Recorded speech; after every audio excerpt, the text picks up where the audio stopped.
So again, if somebody got corona last week and they tried to sue me, good luck. My most recent ex took most of my stuff anyway. It's probably not going to work out well for you.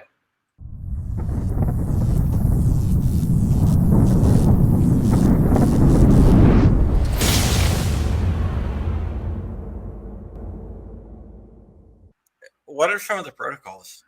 So the number one thing is reduced density, right? Reduced capacity for the range. So limiting the number of people on there. So we went with 50%, pretty easy on that range. I would normally have 8 to 10 students. We had 4 students in one session, 5 in the other. So we limited the number of students in the class. The second thing we did, which again to me is pretty obvious, is we reduced the duration of the class. So I generally don't run half-day classes. Usually I run multi-day classes, a lot of one-day classes during the tour, my busiest time of year. So we ran 4-hour sessions. We did 1 in the morning, 1 in the afternoon. And during each one of those sessions, we limited the number of people. So limited duration, limited class density, reduced class size. And then we made mandatory face covers for everyone participating and optional gloves.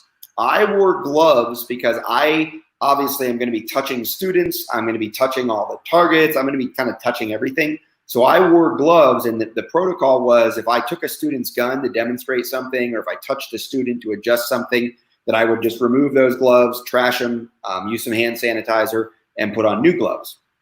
So, and then the students also used hand sanitizer. Every time we took a reload break, either at the beginning of the reload break or after the reload break, they would use hand sanitizer. And obviously the students were at separate spaces. They were all separated by about 8 feet, maybe 10 at their loading stations. So each one of them had a separate area for their gear. They weren't sharing gear. There was one situation in the afternoon class. We had a female student, and I actually made a post about this like 5-6 weeks ago about how chivalry is being killed by the coronavirus faster than people are, because you can't hold doors open for women. If a woman dropped something, I almost threw my back out, starting to reach for it and then stopping because I didn't want to offend her, fear of corona, right? Like I'm not supposed to touch what she just dropped because now I'm putting my coronavirus on it, that kind of thing. So we had a female student in the second class, the second session, and she had a magazine that ended up in front of one of the male students, and he went to pick it up for her. And as soon as he picked it up for her, okay, boom, now you've just cross-contaminated. So now more hand sanitizer and sanitize the magazine and like that. So you have to be aware of those kinds of little things, which might seem silly, but at the end of the day, if you're going to do this, you're going to say that you're doing everything you can to reduce the likelihood of transmission, then you have to follow through. So if my glove touches one student's gun and I may correct another student or grab their gun later, then I need to burn those gloves, or alternatively use a lot of hand sanitizer. But it made more sense to me to go ahead and burn the gloves. Those were the big highlights. The mandatory face covers, the reduced duration, reduced class size, and hand sanitizer as appropriate.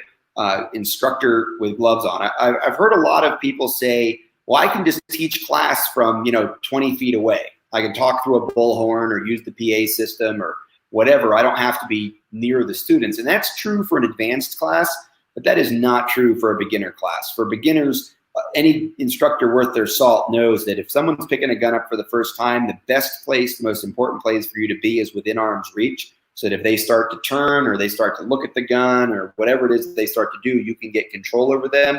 I feel it would be negligent for an instructor like at the concealed carry class level or the NRA basic pistol class level.